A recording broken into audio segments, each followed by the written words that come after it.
On. Hey everyone, welcome to State of the Nation. This is episode 11th, our 11th episode of State of the Nation. David, how are you doing today? I'm doing just fantastic. I stepped away for a whole 4 days, and it cost me in my ability to understand what the hell's going on. But Four days is like probably 4 weeks at least, yeah, like in the real world. yeah, it's an insane amount of time. But I've spent most of yesterday trying to get back on track, and I think I'm there. I think I'm there.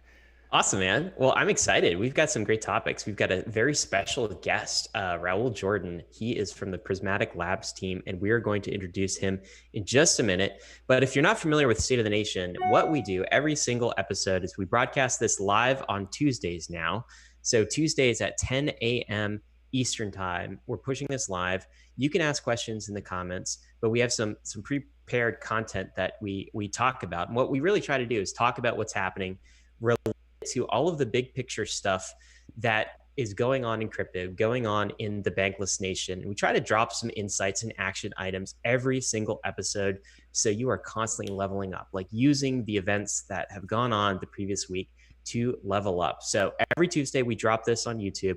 We also release it on our podcast stream on Wednesdays. So if audio is more your jam, you want to catch this while you're going for a jog, whatever, catch it on Wednesdays that way as well. David, before we dive in, we should talk about our fantastic sponsors. You want to start with Gods Unchained? Yeah, Gods Unchained. I love having Gods Unchained as a sponsor. So for those of you guys that have played Magic the Gathering or Yu-Gi-Oh! Or Pokemon or Hearthstone, Gods Unchained is a game just like that. It's a trading card game where you kind of duel with another person, and hopefully your cards are better than theirs. But the interesting about thing about Gods Unchained is that the cards are digital tokens on Ethereum.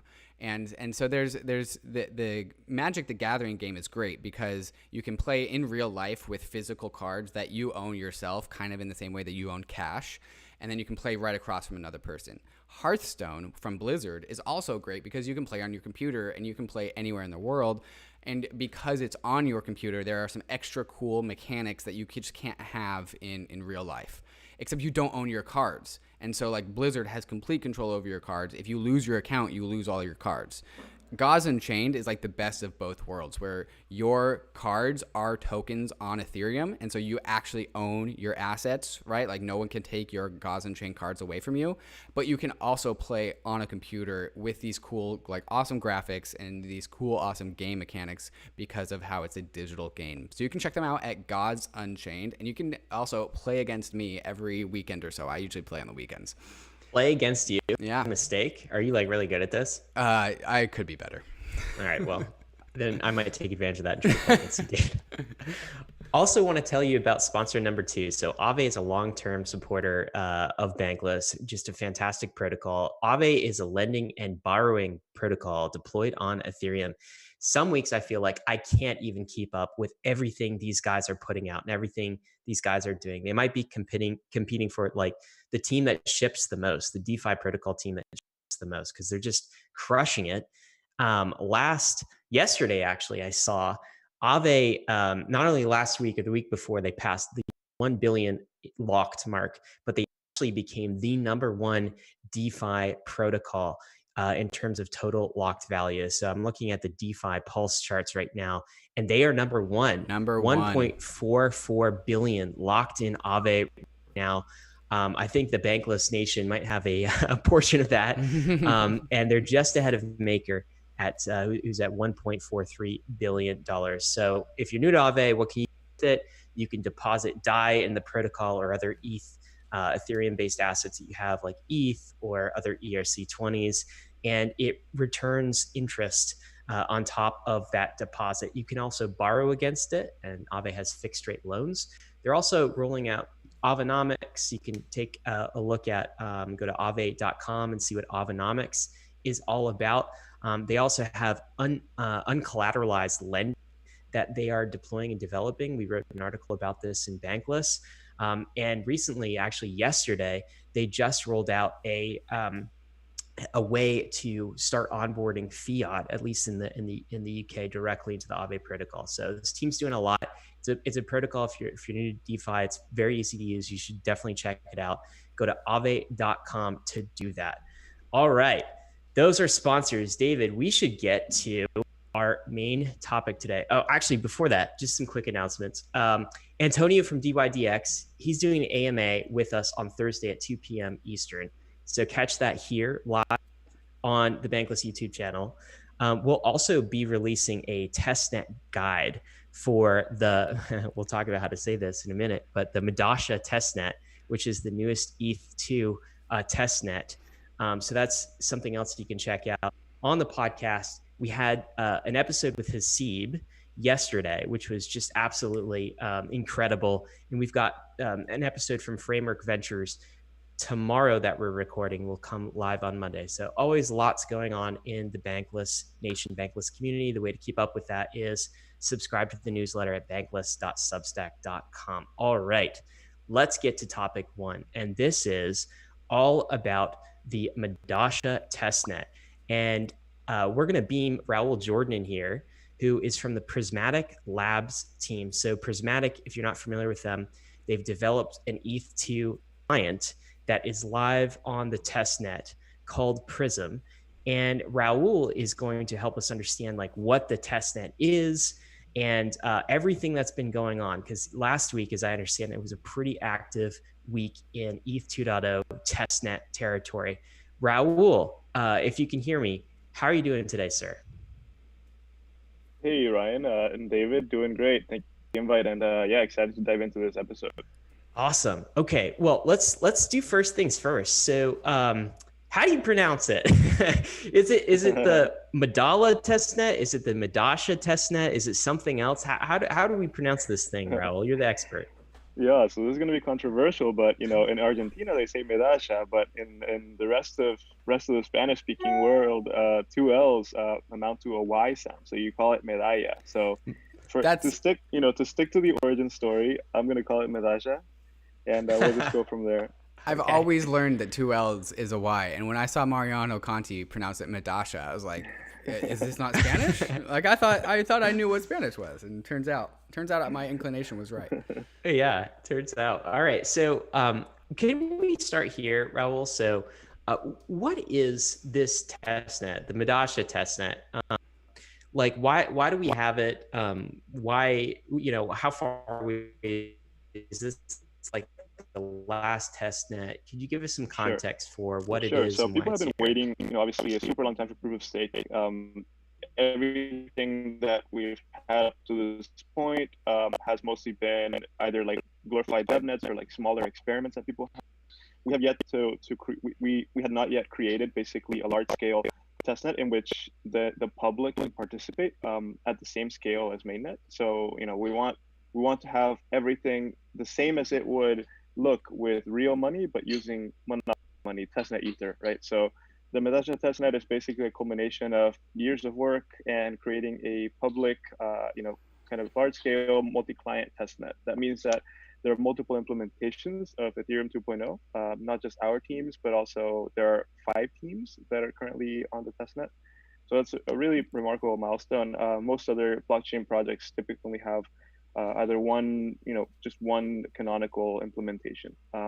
And we'll chat more about why having 5 is important here, but that's kind of what the testnet is, and it's had tremendous participation from the community.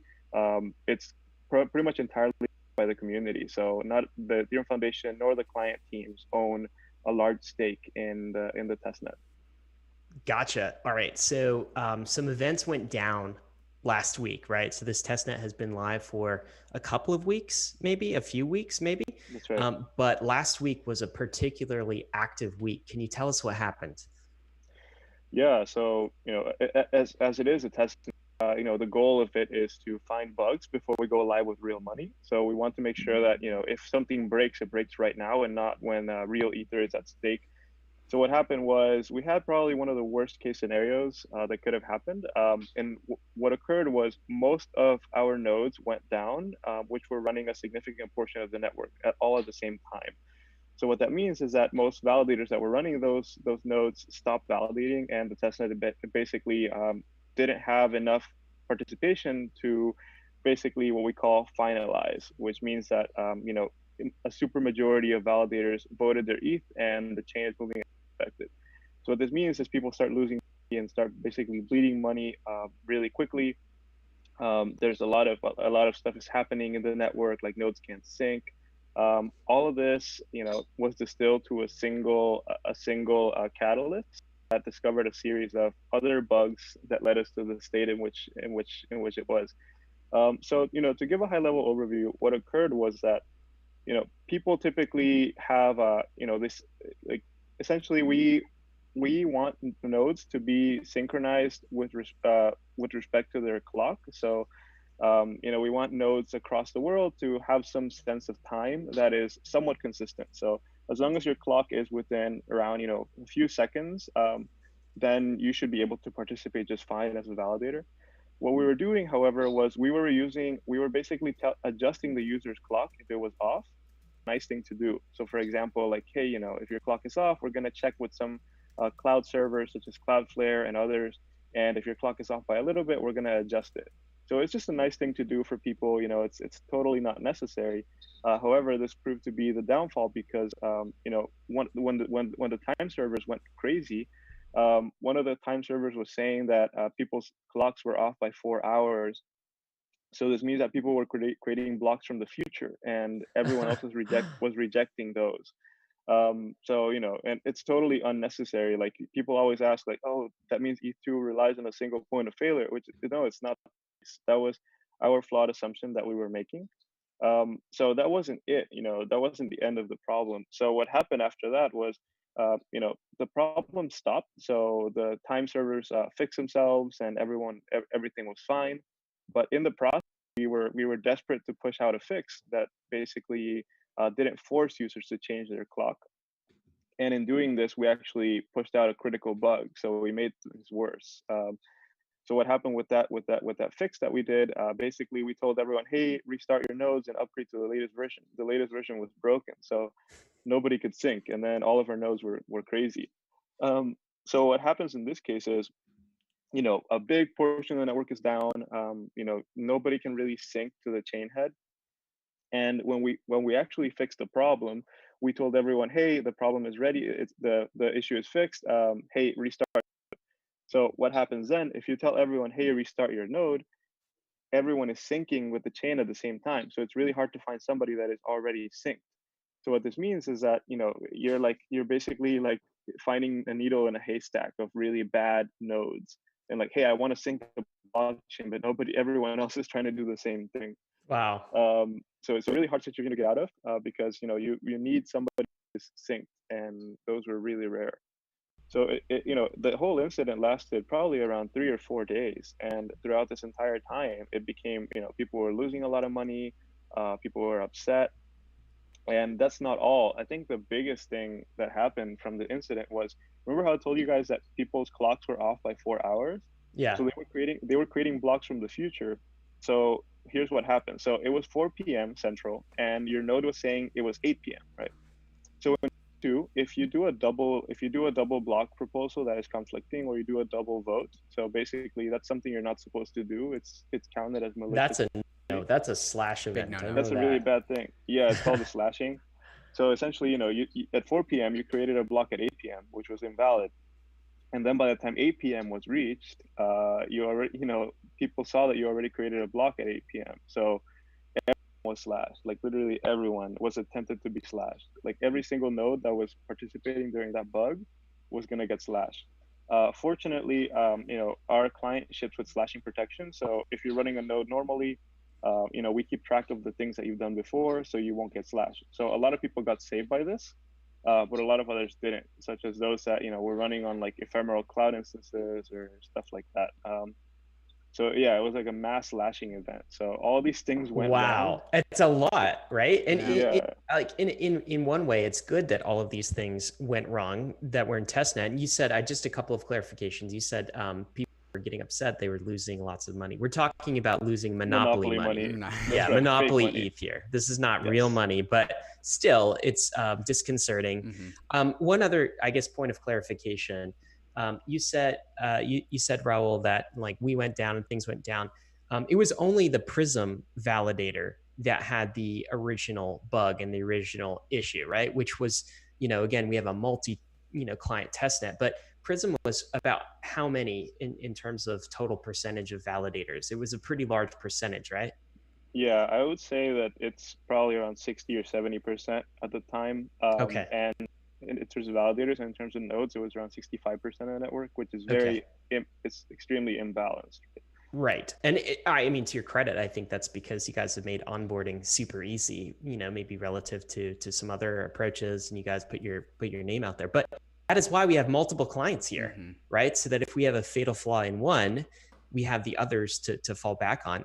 Another maybe misconception people have been hearing is that the Medalla testnet died. Did it actually die? Like, did consensus stop? Did the chain stop going?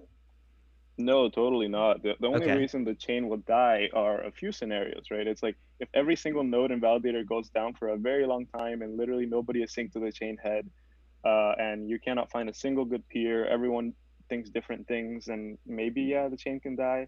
If there's like a total takeover of the chain, so if someone takes over a huge amount of the ETH and basically turns it into a glorified database, then you lose all reliance on the blockchain. So no, the chain didn't die. The chain worked exactly as it's supposed to work, which is great. So that's what we call liveness. So liveness is the property that, even if there's a lot of issues going on, the chain should still be able to go on and recover eventually. The problem with this is that, we need around 66% of validators to be online and doing things correctly. And after all these issues happened, people grew frustrated, people maybe turned down their nodes. Like, we didn't reach that number for a long time. So the chain was still in a bad state. And we had to rally the troops and get everyone who was running validators to make sure they're online and doing their job. And that was a really great experiment. Yeah, so it didn't die, but to be clear, it wasn't finalizing. Is that correct? It wasn't moving forward at all. Like if it was live, it wouldn't die, but that it would mean you couldn't, get transactions done. You couldn't deposit into AAVE or something like that. Yeah, right? the chain blocks were still being produced. The chain was moving. Yeah, definitely. What it means though is that basically not enough validators were voting on the chain head correctly. So people were losing money and were consistently losing money, but blocks were still being produced. Gotcha. So let's talk about like these. What if this had happened in a live environment? Because testnets are testnets and live mainnets are live mainnets, and these are different things, right? And so in this testnet world, there's less incentive for people to fix the problem, right? Because it's a testnet, there's less at stake. And so if this were a real scenario where with actually phase 0 was up and running, I think we would have seen some different dynamics, right? Because you could have seen people moving from one client to another. You could have seen people maybe react sooner. So how did the fact that this was a test net play into how people responded to this incident? Yeah, I think speaking of that, there's a few key action items that came out of this that I think are really important and critical for the client team. So like you said, the main thing is being able to switch software implementations if there's a problem. That is not easy at the moment and it's not well documented. Whereas in mainnet, that'll be one of the main things that is marketed and documented to people. So, and by that you mean in an emergency situation, if I had to move from Prism to Lighthouse, I should have a very easy way to migrate and move quickly, right? That's right. That's right. It should be super easy. It should be easy to find how to do so. And it should be documented. That doesn't require downloading a whole entire new chain, right? You can use your old chain data to port over into a new client. Is that correct? Yeah, good question. So I think that might be a little bit hard to do for us right now because the different client teams chain data in different ways. But at the very least, it shouldn't take too long to sync. What's more important is that you can do it safely so that you can switch your validators and you won't get slashed or do anything, or nothing crazy will happen. So that's one action item that came out of this. The other action item that came out is basically having better responses and better external communications. That's something we can learn a lot from the ETH1 core developers.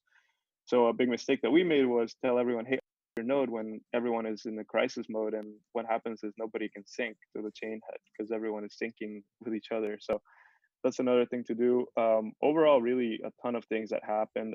Moreover, we discovered a lot more issues, and a lot of client teams discovered other issues, and how they assume like their assumptions that their code makes in times of the chain being crazy. So for example, when there's a lot of forks going on, like CPU and RAM goes up like crazy, right? You're using like 8 GB of RAM. Some teams were using like 12 GB of RAM, and that's not reasonable. It's like, because a lot of the software was written with the assumption that everything is great, but when the chain is in a really crazy state, you need to fix those things. And overall, we pushed out more improvements in that week than I think we've done in the last 6 months, which is excellent. Every team has done so as well, and I think they're a lot more robust from that situation.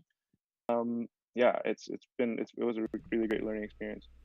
So I think one question that everyone has, myself included, is how does this impact the rollout of phase 0? And there seems to be some ambiguity here because like the chain didn't die, chain's still up and running, but there was also like a quote unquote critical bug. So has there been any sort of consensus among the client teams as to how this actually impacts the launch of phase 0?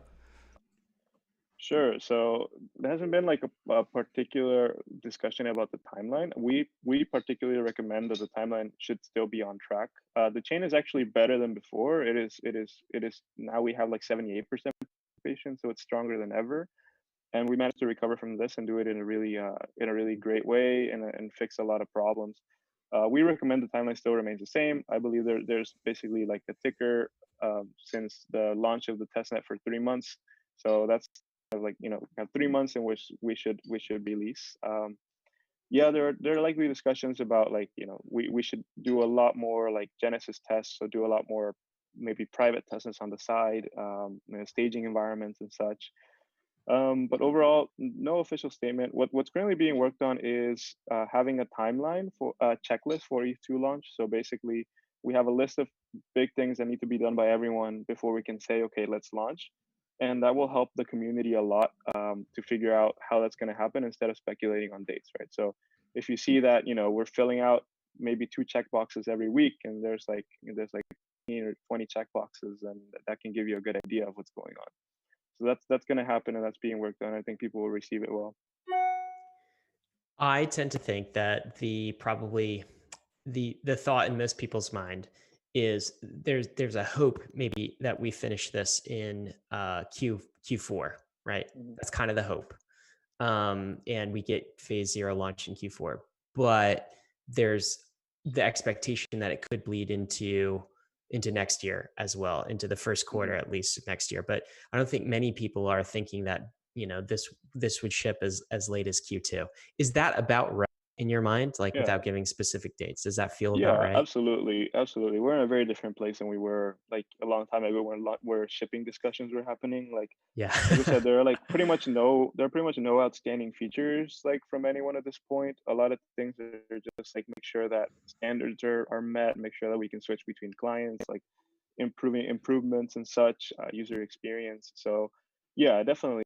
I think that unless something goes quickly wrong and like the testnet dies and every testnet afterward dies until Q2, then that would suck. But no, honestly, like there are a lot of last minute things that need to be finished for the users and the stakers to be safe. So that's kind of where we are right now. All right. Well, Raul, it's been a pleasure. One question from me, David might have another, but one question from me is how can Bankless Nation help? We are incented to get the Medalla testnet fully vetted and fully tested so that we can have phase 0 and start moving to proof of stake. How can the nation help here? Yeah, totally. We'd love for you guys to just join the testnet. I mean, it's open, it's public, anyone can try it out, and basically by node or validator, you're contributing to helping us ship this thing faster and safer. So if you run into any crazy issues or unexpected bugs, you can tell us, and we might have found something very important before we go live with real money. So you can go to our docs portal. So you can go to docs.prylabs.network. You can go to the Eth2 launchpad. Maybe you guys can link that in in the chat, or for your listeners. So you know what we're doing, Raul. So no one's seen this yet, but we're actually pushing out a bankless guide for Nice. getting on the Medalla testnet that we think is super comprehensive, and that's actually happening today. So I've got a document in front of me that is a guide to get started on the Medalla testnet, written by some folks that you probably know, Raul, at Consensus, who developed the Launchpad. So it walks you through it, I think, in a pretty easy to understand manner. At least, like, I would say this is probably intermediate to advanced technical proficiency. It's not going to be like as easy as getting a MetaMask wallet working, but it's still doable for someone like myself, for instance. And it takes you through getting hardware set up, to, let's see, choosing a client, like you were saying. Prism is one. There are some others. And installing the ETH1 node, which I guess is a requirement, to getting some Goerli. Is Goerli the actual, what is that? Is that the Monopoly money? Yeah, that's like the ETH1 testnet. It's supposed to be similar to the ETH1 mainnet. Okay. And then heading to the Launchpad and actually getting started. So hopefully this will be another one of the ways you can quickly get going on the Medalla testnet. Raul, is there anything else you'd leave us with? Yeah, definitely. Yeah, I sent you guys a link to our docs portal, so we recommend people to run on that, and your listeners can check that out, and maybe you can cross-check your instructions with that. So yeah, that would be good. Very good. Well, thanks so much for joining us, and best of luck to Prism and your team. You guys have been putting, I'm sure last week was probably a week without much sleep, but yeah. Yep. Thanks so much for putting all the time in. We're definitely supportive of everything that's going on and very excited. Cool. Thank you guys so much. Really appreciate it. Awesome. Thanks, take care. Cheers. Great. Take care, guys.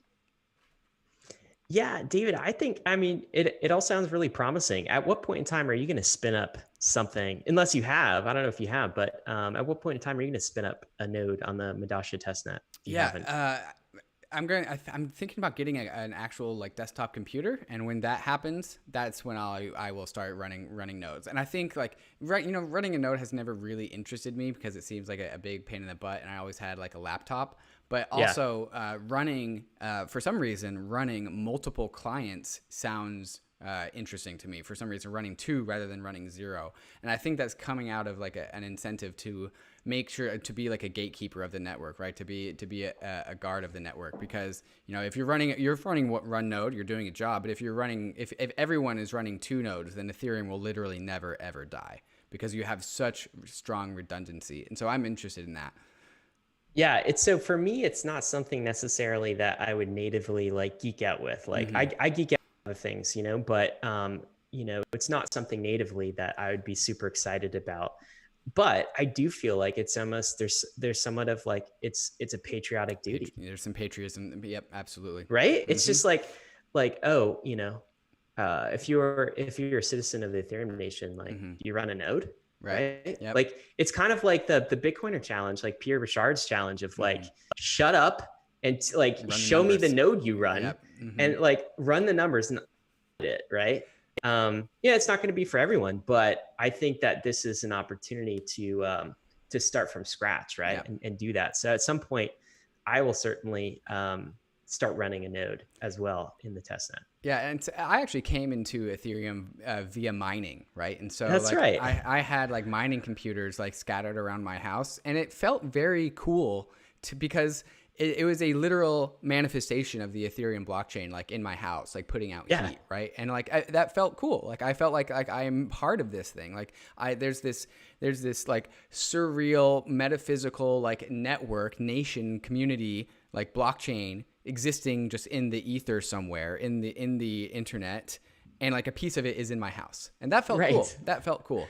And what you're doing, which is super cool, like it's not so much true on the testnet, but what you're doing with running your mining gears, you're actually like minting money for this new nation, right? Like how crazy is that? Like, so I will also certainly get much more excited when this is live ETH at stake, and like seeing a validator, seeing the node that you're running actually minting some of the ETH that you've deposited. I anticipate that's going to be like a crazy cool feeling. So I'm very excited. So Bankless Nation, maybe it's within your patriotic duty to help with the Medalla testnet. Run your node, get in early, figure out how to do it. We'll publish the Bankless guide. We'll also publish Raul's link to the Prism doc, so you can just see how complex or easy it is. See if it's for you. David, we should talk about our second round of sponsors as well. Do you want to start with AMPLFORTH, king of the rebasing mechanism.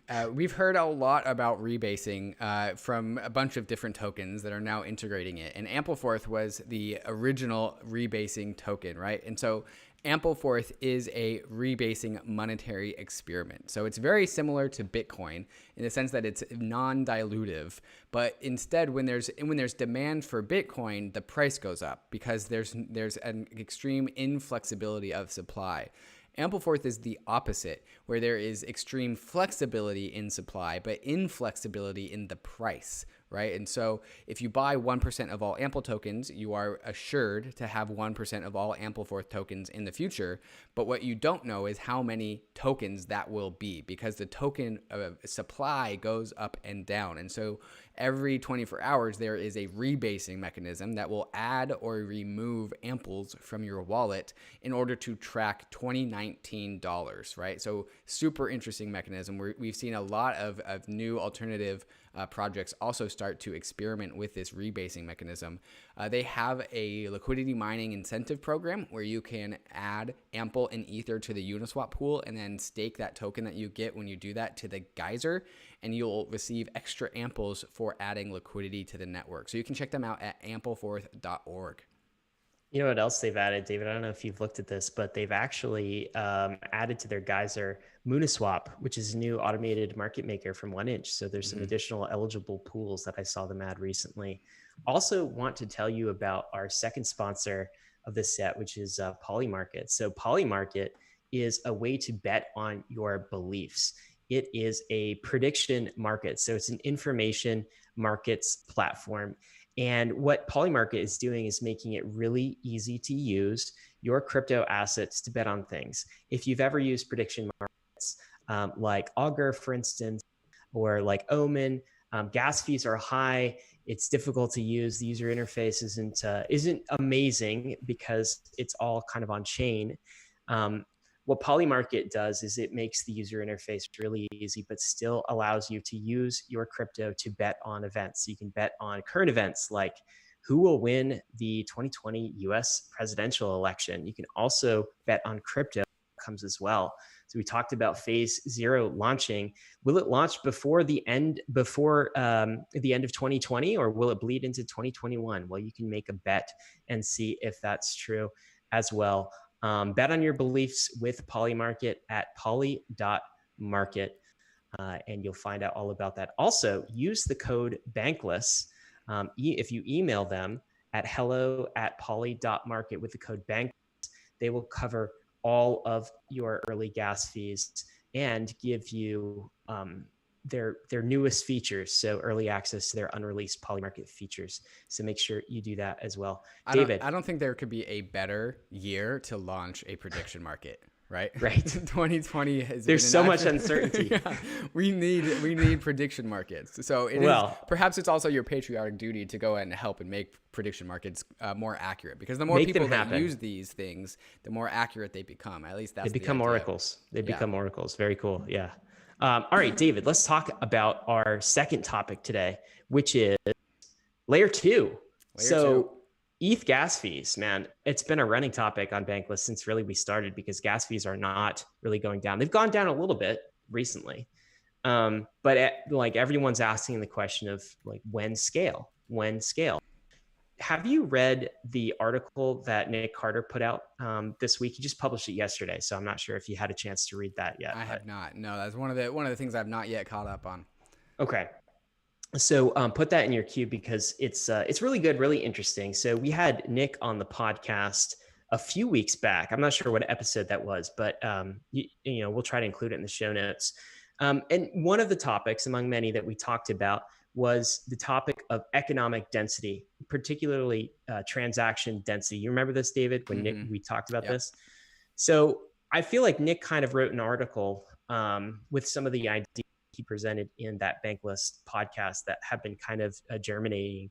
And it's basically the idea that even on something like Ethereum, right, because block space is scarce, what's going to happen inevitably is that those that are willing to pay the highest price for the gas for the block space on Ethereum are going to be the highest economically dense transactions. Mm-hmm. So I'm willing to spend $20 on gas if I'm making $1,000. Right. But I'm not willing to spend $20 on gas if I'm making $10. Right. Like I would be losing money in that transaction. So the idea is that this all, because block space is scarce, this all consolidates so that even something like Ethereum, the main chain consolidates to only the most economically dense transactions. And those tend, by the way, to be money types of transactions, or in a speculative fervor, it's something like farming yams, right? And we talked about this with Haseeb on our last podcast, right? Where he gave us the model of like DeFi. There likely will be the DeFi shard, which will be like the Manhattan of crypto, which it's expensive to live in Manhattan. It's costly. Rent is high. Food is high. And that's because that there's just a lot of reward for living there, and it pushes a lot of people out. And that's why like not everyone lives in Manhattan. And so he makes this statement, David. I want to see if you agree with this, or I've got it highlighted. So he says, all of this, everything we just talked about, is sobering for some Ethereans because it's punctured some of the more expansive visions of what Ethereum could be, like the world computer, other things, at least in its present form. With high fees, the most economically dense transactions come to occupy block space to the exclusion of all else. Do you agree with that statement, David? What's your take? Yeah, I agree with this, because like the Ethereum is the values that have kind of been baked into Ethereum is trying to be like as equitable and inclusive as possible, right? But at the end of the day, there are things that get included in the blockchain and things that don't things get excluded. And unfortunately, if you don't have the capital to pay your way into the blockchain, you get excluded. And so at some point, like, we can all like love our kitties and rainbows and unicorns, but some people aren't going to be able to play. And that's just a fact of life, right? People with more capital tend to be able to play longer than others. And so I think like we are starting to now realize that, like, the main L1 chain of Ethereum might be closer to a whale chain than we originally thought, which is sad, but we also have solutions for this, so it's okay. Well, that's what I want to talk about, because I agree with probably the central thrust of Nic's article that, hey, Ethereans have to come to accept, and maybe this is sobering some of them, that higher economically dense transactions are going to reign supreme on the main chain. And he also said this, which I probably agree with a little bit less. Vitalik Buterin once stated in reference to Bitcoin that the internet of money should not cost 5 cents a transaction. It's safe to say his attitude to fees and that of Ethereans more broadly has moderated with time. I'm not so sure that is true, because, and here's the reason why. That might be true of Bitcoin. I think it kind of is true. But Ethereum has a slew of, apart from Eth2 scalability, a slew of layer 2 solutions that are coming to market right now and that are fixing this kind of problem, right? So it's basically the internet of money more broadly. It's not just Ethereum main chain. It's also something that you can do in a layer 2, like a Loopring, for instance, or an OMG network or something like that. So I'm not sure that he, so I'm not sure I agree with that statement, because I don't think Vitalik, the reason Ethereum is embarking on this entire scalability thing is because the internet of money shouldn't cost 5 cents a transaction. Bitcoin might be more limited in that it's got Lightning and kind of nothing else. It scales with crypto banks really right now.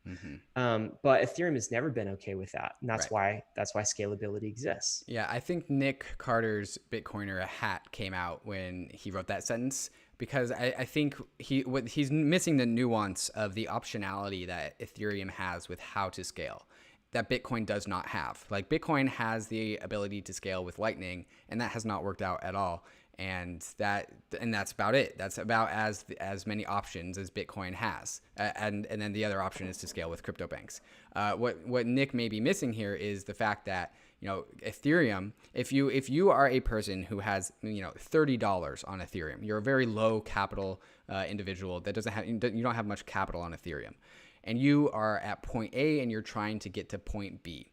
If getting from A to B costs you 5 cents and it didn't actually end up touching the L1 blockchain, like, that's cool. We're cool with this. Like, you got your goals achieved, and like, it didn't happen on the L1, but you still got your goals achieved. Like, that's where, like, I think Vitalik and Nic Carter are differing here, where Nic Carter thinks is baking into that sentence a commitment to use the L1, and things like ZK rollups or like side chains like Omise Go or Starkware, like, you don't touch the L1, but you still achieve your goal. And importantly, you still get all the assurances of the L1 present. Like, the L1 security is still present in these types of transactions. Absolutely. Yeah. And you made there that Lightning Network is not working, right? It's not to say technically it doesn't work. It's just it hasn't hit product market fit at all yet. And like, there's evidence of that. I feel like, God bless Bitcoiners, but they've been trying to meme the year of Lightning since like, 2016. Yeah, right. It's like, next year's the year of Lightning. Next year's so this year was going to be the year of Lightning. It is number 22 in terms of, like, if you look compared to some of the DeFi protocols, another layer 2s on Ethereum. We've got Loopring that's ahead of it now, right? Which is just one isolated Ethereum layer 2 solution in terms of usage, which you can really, like, usage amount capital deposited. That's the true usage of an application. So it hasn't hit product market fit. It hasn't worked. And to be fair, a slew of Ethereum layer 2 experiments haven't worked either, right? They've been hyped and then dormant. Raiden comes to mind, for instance. But the beauty of Ethereum is it's like optionality. It's like a science lab. We've got, you can run hundreds of different experiments concurrently, whereas Bitcoin has kind of put all of its eggs in the Lightning basket. Like, there's really not much else. No, it put all of its eggs in the L1 basket, and it locked down L1 expressivity to reduce, and then all of a sudden, like, that reduces all of your optionality. And so, like, they basically have now two options. One's Lightning Network, and the other one is crypto banks. Which I mean, if that's what you want, okay, that's fine.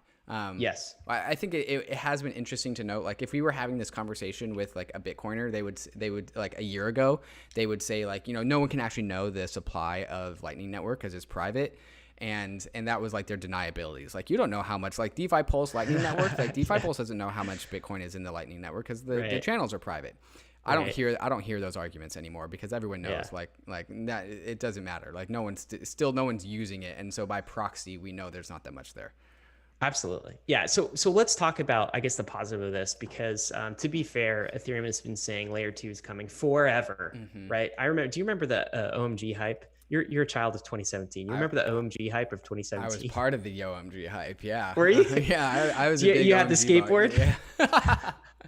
I didn't have the skateboard, but I definitely had the tokens. That's for sure. Okay. All right. So you had the tokens, right? And I'll assume that you bought some too. They weren't just gift airdrop to you. I was not there. I came around right after that airdrop. Okay. So but layer 2 is actually starting to happen, right? It's not like this utopia of everything works in layer 2 yet, but it's starting to happen. So Loopring, like we mentioned, is an exchange. Here it is. It's fully built on ZK rollups in layer 2. So it's secured essentially by the Ethereum blockchain. You can use it today. So this is a fully fledged exchange. In fact, DeFi Dad just published a fantastic 3 reasons you should be trading Loopring DEX video to Bankless YouTube yesterday. So, check that out and go through it. That's a flavor of what layer 2 is. Basically, one transaction to kind of deposit your to set up your account. It's about $12 in gas right now, right? But once you get past that, you can do trades basically secured by Ethereum for like a couple of cents a transaction. You can even send things from one Loopring wallet to another, again, secured by Ethereum for a couple of cents, not 5 cents. The internet of money, it's like less than a cent for many of these transactions on Loopring. So that's one example of it already being here. There are some others too we should talk about, David. Yeah, actually, before we talk about the others, I do want to talk about like why this is so cool in a way that I don't hear many people talking about, right? And so one of the bearish things about all these different L2 solutions is that they break composability, right? And so like now if you're on Loopring, it's harder for you to interact with something that's on starkware or even the main chain for that matter. And maybe you like want to trade on Loopring, but your value's on the main chain, and like you when you buy your Ether on Coinbase, you have to go through the main chain to get to Loopring. Now, right. L2s like Loopring or like dYdX we're about to talk about, and their L2 with starkware, they all have incentives to build on-ramps right into their L2, right? And so instead of everyone going and getting an on-ramp right onto the main chain, you can on-ramp right into the L2. And again, you don't actually ever touch the L1, but you still get the settlement assurances of the L1. And now instead of just like all these capital on-ramps going into the main chain, we have all these additional capital on-ramps going into their respective L2s, which can then also go right into the L1 if necessary. But I think we're about to see not only an explosion of L2s, but an explosion of on-ramps directly onto these L2s, because each individual, because of the lack of composability, there's more incentive for all of these L2s to actually build out their own on-ramps. Now that's super cool. I didn't quite put a fiat on ramp together with that, but that is a missing part of the puzzle. So to I guess maybe connect some dots to what David was talking about. So this is dYdX. They are an exchange specializing in synthetics and options and that sort of thing. Just sort of the BitMEX of DeFi, if you will, deployed on the mainnet now. What they're going to be moving to is their entire kind of trading engine, including perpetuals and options, are going to be moving to a StarkX layer 2 by the end of this year. Right. So again, like we're just talking a few months away. And what you're saying, David, is so dYdX, they started on main chain.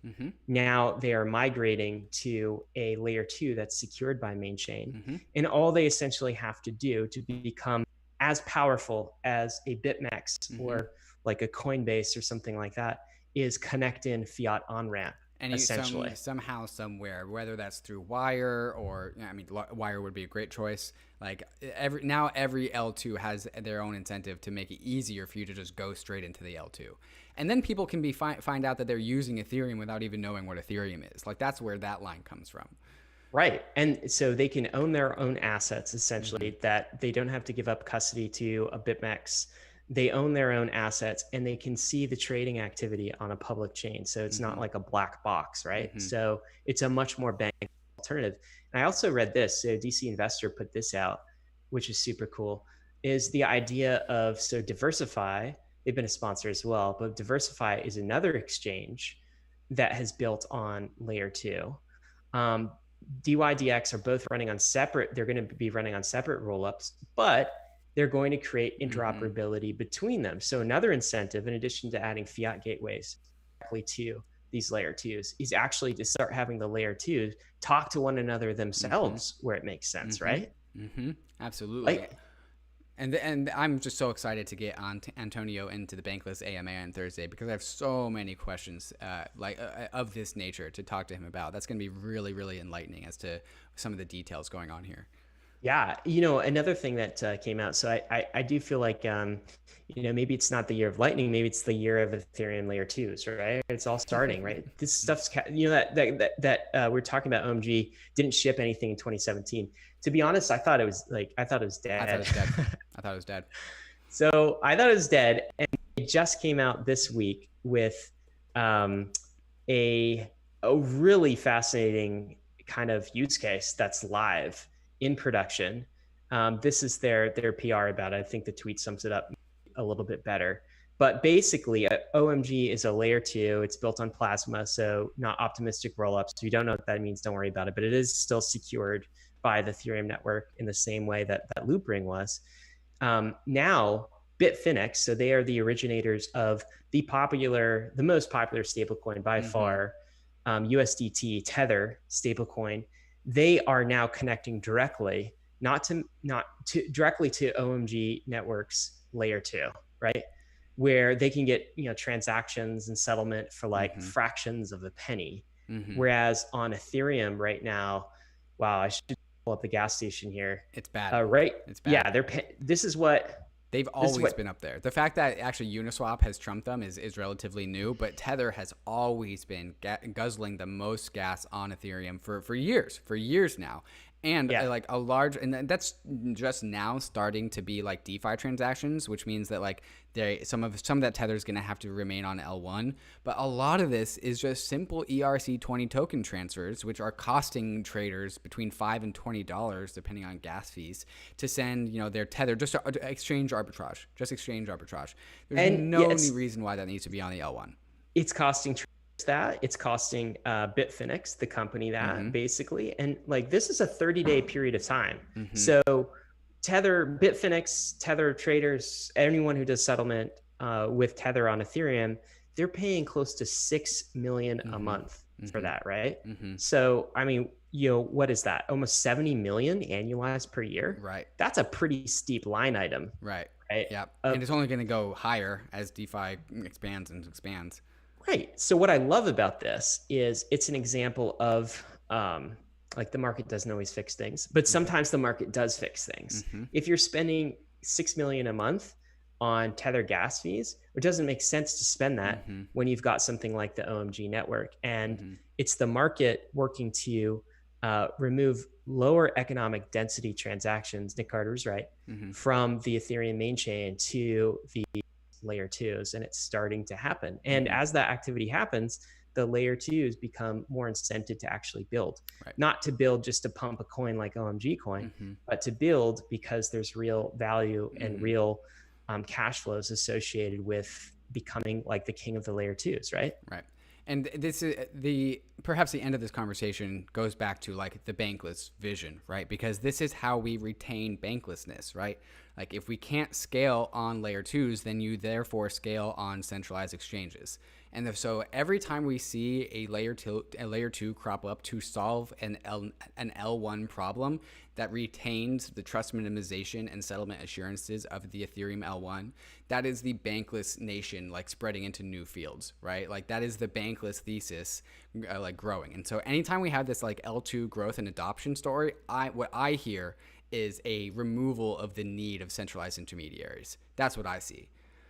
Yeah, absolutely. And the other thing I see is it's sort of an interesting, I guess when we were talking to Haseeb, you asked him a really pointed question on the podcast earlier this week. You asked him, hey, if we have layer 2s, why do we need ETH killer chains, right? Other mainnets essentially. And he had an answer for it. I'm not necessarily persuaded by it because what I see is something like OMG could be hugely bullish for the ETH killers, bearish, excuse me, and bullish for Ethereum, because what it means is the ETH killers aren't really competing with Ethereum mainnet. They're competing with all of these layer 2s that are evolving super fast. Number one, they're already integrated natively with Ethereum and they already have security figured out. Like they don't even pay for it. Ethereum pays for it essentially, right? So it's like outsourced security. That's pretty hard to compete with. And what we're seeing is even chains that Haseeb mentioned, like Near, what's Near doing? It's building a bridge. Like last week, it's building a bridge to Ethereum because it has to compete with the other layer 2s to get some of that economic activity on its own chain, or it fails. So we'll see how that evolves, but I think it's probably pretty bullish Ethereum. So like, I think there's going to be a very strong blurring of the lines between what is an Ethereum L2 and what is a ETH killer that then builds a bridge. Because they're starting to become like closer and closer the same thing. And I can like rattle off like 5 or 6 different ETH killers, right? And I think there's going to be this game theory between them is like who's going to defect first and start to rebrand and reorganize themselves as like an Ethereum bridge sidechain like L2. Like if Near builds a bridge to Ethereum, well then it's like basically Ethereum's L2, right? In a sense. And like perhaps if you use the Near perspective, you could call Near the L1 and Ethereum the L2 on like just by reorienting how you perceive things. Because like if you want to take the Near perspective, well then Near is the L1 and Ethereum's the L2. But let's be real here. Like which one's bigger? Like which one's the real L1 here? But you're right there. The game theory is what Near is trying to do, right? Is they're trying to pull all of that economic activity from Ethereum back to near, Mm-hmm. and essentially, I guess, leave sort of Ethereum a skeleton chain, essentially, and become the main chain, right? So like the side chain wants to betray its master and like do a Sith Lord thing where it's just like it becomes the master. Ultimately, like the value of near, I don't think will ever be able to be larger than like exactly how much value it produces for users. And again, like then we have to compare near to all the other L2s out there. And so like it's really just like it's Ethereum's game, dude. And it's it always has been. Like we've always done this. Yeah. Well, yeah, maybe. I mean, I come away from that getting more bullish about Ethereum, but you know, who knows? I could be wrong on that. We'll see. But let's talk about another thesis of the Bankless Nation. This is our third topic, and then we'll turn it over quickly for if anyone has any questions who's watching this live. And that is, David, the protocol sync thesis.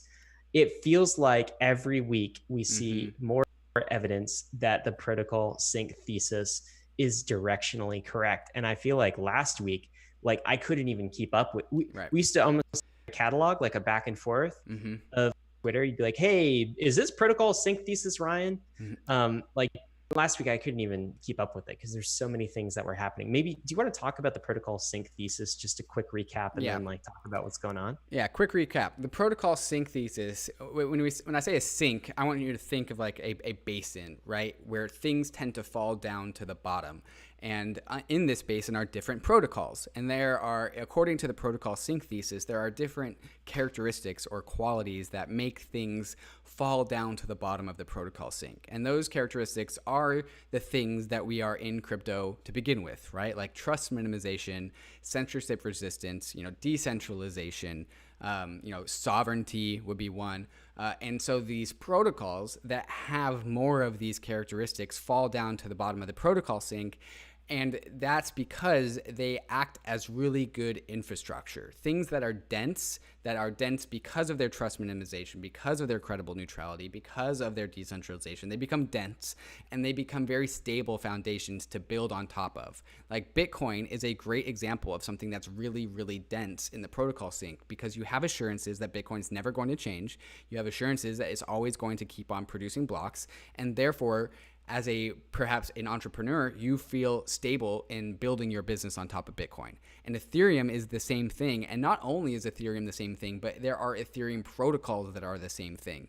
Like everyone is basically built on top of Uniswap at this point, right? Like Uniswap is one of perhaps the densest protocol on top of Ethereum, and now everyone's building on top of it, right? And we can also layer in like MakerDAO, Compound, AAVE. They have different like respective amounts of density in the protocol sync thesis, and then as people build on top of them, they become more dense. They literally become heavier and they fall down lower into the protocol sync. And so the concept of the protocol sync thesis, the main predictive quality of this thesis is that centralized companies will never ever be able to have as much density as a protocol on Ethereum, and they will ultimately come to build their own products on top of protocols that are dense. In the same way that like we are all like Google, Apple, Facebook, like whatever, like they are all building on top of the internet. The internet is also really dense. The internet is at the bottom of the protocol sync. And so like companies can build on top of this like stable, dependable infrastructure because of how like no one owns it. No one's rent seeking. It's like it's going to exist into the future. And so therefore it becomes infrastructure for everybody else.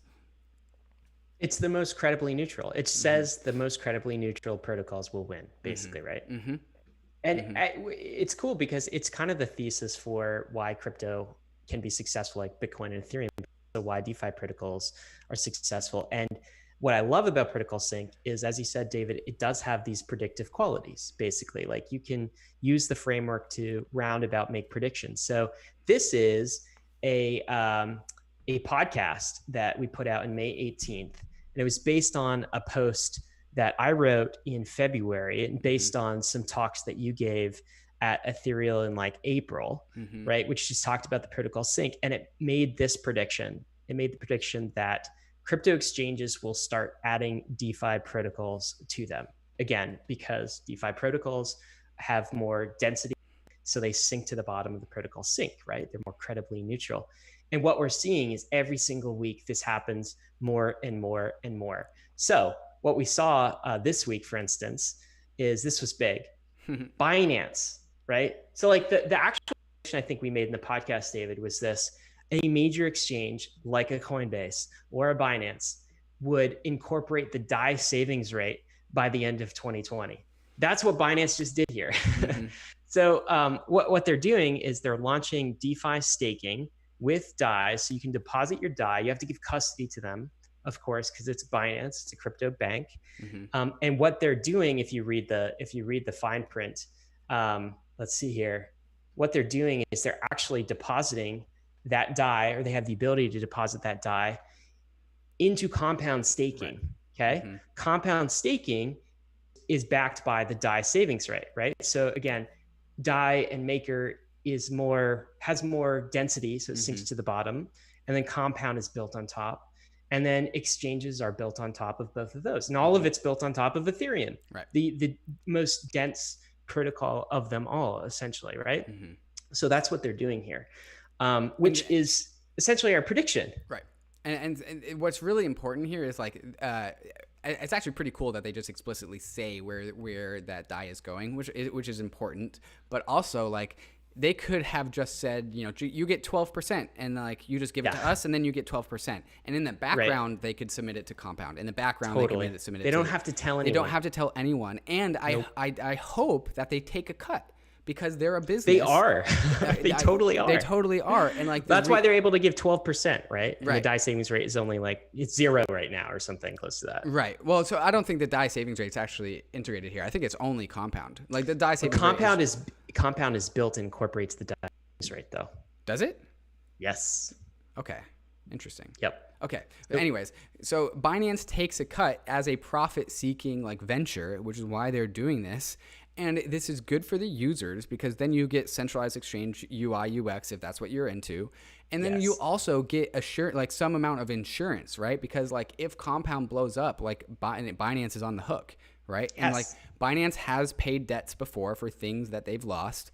And so like if maybe you enjoy like 12% in Compound, but you don't like that contract risk, which is real.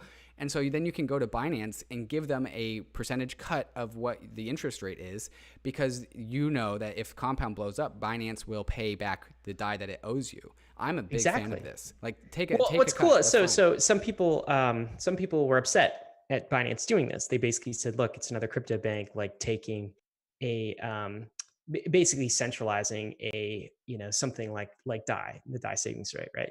I don't think that's true. And the reason is because of the protocol sync, essentially. DAI and Compound are below Binance. Anyone can tap into it, right? Yep. Binance is trying as hard as it can to add its value add, that additional like whatever, 10% or so that it can give by doing other things within Binance.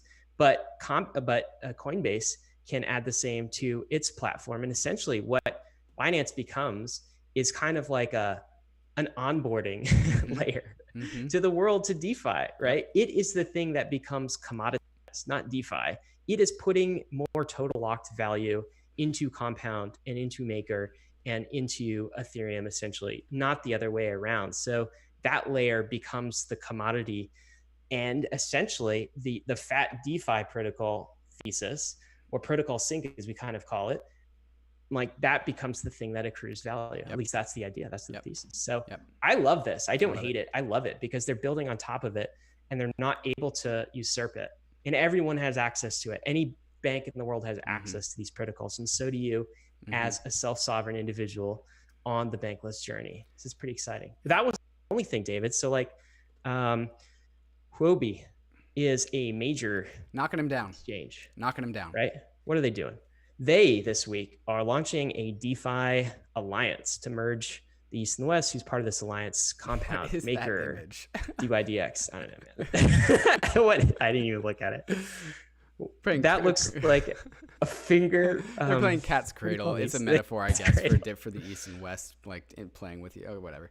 Is that it? Okay. I think that's what's going on. I skipped that. All right. So that's what they're doing. I don't understand the image, but they're also incorporating AAVE directly into the Huobi wallet. So again, AAVE is kind of a DeFi protocol, more credibly neutral than these others, and they're just incorporating it. So Protocol sync, man. And this is just the beginning, man. Like we're starting with like the crypto native companies, right? We're starting with Binance, Coinbase, Huobi, but PayPal is going to integrate Bitcoin and Ethereum like in the next like 12 months probably. Like we know this is coming, and and then they're going to come do it, and then it's just your actual crypto banks are actually going to be doing this, right? Like we're starting with the low hanging fruit, but then it's just going to become like your Wells Fargo, like deposit your cash into like DeFi with Wells Fargo, get 7%. Like that's coming. Yeah, like, and pretty soon, not this year, not next year, but like it's coming. It's coming, right? Bitcoin is the original like sort of fat protocol that's sunk to the bottom, and now entire banks are built on top of it, right? Like all of these banks are built on top of it, so it is coming. And what's going to happen, it seems like, is there's going to be a gradual swapping out of the base layer, the base settlement layer for fiat-based traditional systems with crypto-based systems. Yep. And why is that good? Why do we care? Well, we're just replacing one with another. Well, this base system is internet native, it's programmable, it's digital, and it belongs to the people. The rules can't be changed, right? So like, there's no, like people are so sick of politicians these days, David, because and those in power, because they act like the rules don't apply to them, right? Like they do something against the law and they'll just get some attorney that gets them off the hook, or they'll bribe someone, or they'll know someone in power, right? This is Epstein. This is everything that's going on today. The laws always apply to everyone equally in crypto systems. Right. If you're using Ethereum, if you're using Bitcoin, the laws apply to you equally. There's no subjectivity in cryptography. Exactly. There's no subjectivity. There's no special person who gets to bend the rules or like skirt around them. And that's why it's a more credibly neutral money system for the world that belongs to the people. It's still like, it's not fair, right? Not everyone gets, if you have more capital, there's advantages to that, but it is credibly neutral. The rules apply to everyone equally. There's no Cantillon insiders, as Nic Carter might use the phrase. So that's why this is important. That's why this is important. And and this is how cryptography sneaks in and pulls the rug on like the whole world, right? Yeah. Like all of a sudden, like everyone answers to cryptography equally, and turns out like, all the value has flowed away from like this pen and paper accounting system of the nation state into this like cryptographically secured like internet protocol that like is one single protocol, and it starts with a protocol sync thesis. Absolutely. Very cool, man. We covered a lot. We went through testnets, Medalla, layer 2, into protocol sync. Anything else, David, we should cover? Yeah, you guys, in the YouTube comments, if you have any further last questions, any last topics you want to hear from, like now is the time. I currently see some chatter. That's pretty cool. Glad to see some chit chat, but I do not yet see any questions. And so there's some in Bankless Discord, David. I just flipped to it. Cool. One is about AAVE's new license. Did you see this yesterday? It's another thing. Yeah, I did see this announcement. Apparently, it's a really big deal, but I didn't understand it too much. Yeah, it seems to me it's basically like you were saying earlier about the layer 2 and the fiat on ramp. So this gives AAVE a way. AAVE, the entity, not the protocol, of course. The protocol is not owned by any individuals, but the entity, the AAVE company, has the ability now to onboard users directly to AAVE using their own fiat on ramp in the UK. They have the same sort of licenses that Coinbase or other exchanges have in the UK. So it's a big step, I think, for continuing to onboard folks into DeFi. And it's interesting that DeFi protocols themselves, or at least the teams behind them, are becoming big enough to actually do that. They're all incentivized to get more people into DeFi. This is like the DeFi flywheel effect. So it's exciting. Some people are worried that this could introduce some sort of AML KYC, right, into kind of the mix. Is AAVE going to like cozy up with regulators and banks? So that's an outstanding question. In general, it's an outstanding question to me of which of these DeFi protocols become a bit more like banks over time, and which preserve maximal credible neutrality, like a Uniswap, for instance. But overall, I think it's good for the space. It's a good step in that direction. So absolutely. Leon on YouTube says, asking about AAVE moving over to L2, or excuse me, to Ethereum 2.0. Is there an ETH 1.0? If there is an ETH 1.0 AAVE loan, does that translate over to ETH 2.0 seamlessly, or does it have to be paid off on ETH 1 first? I'm pretty sure you're going to have to pay it off on ETH 1 first, because the AAVE protocol on Ethereum 2.0 will be different than the AAVE protocol on Ethereum 2.0, or vice versa. I do think that's the case, right? If you want to transfer early. However, at some point in time, like after ETH like 1.5, right? There's a couple of phases to this. On the roadmap, there's the plan to just forklift everything ETH1 and just move it over to ETH2. I think, right? As far as I understand, as an execution environment, but not account balances. Account balances have to move over like manually, like through the bridge. Right. I don't think we're going to be able to carbon copy account balances. We can carbon copy like the execution environment, which means like people can use the AAVE protocol with the assets that they have migrated over. That's how I understand it. That would be a good follow-up. The good news here is, I guess, well, not the good news, but don't worry about that now. Yeah, don't even worry about it. So much, there are much smarter people who are solving these problems. Don't worry about it, and it's just a long time away. You know what I mean? It's like when ETH2 comes out, it's going to come out in phase 0, right? And it's going to be a long way from using ETH2. So just stay tuned with things to Bankless and other channels, and you'll figure it out before then. Those are all the questions. All right, man. It's been State of the Nation, episode 11. David, episode 11. It's been great. Thanks a lot, man. All right, let's wrap this up. Thanks everyone for tuning in. Make sure you subscribe to the YouTube channel so that you guys get notifications as to when we go live.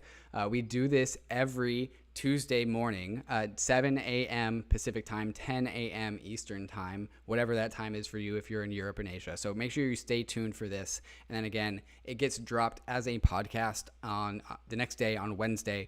But if you're watching the video, you get to look at the screenshots, look at the data, look at the graphs, look at our faces. So it's much more rewarding if you come to the YouTube. Yeah, much more rewarding. Absolutely. All right. So risks and disclaimers, guys. Everything we talk about, all the DeFi protocols we talk about are risky. ETH is risky. Bitcoin is risky. You could lose what you put into these DeFi protocols. But we're glad you're with us on the Bankless journey. Thanks so much for hanging in there, sticking with the Bankless YouTube channel, State of the Nation, episode 11.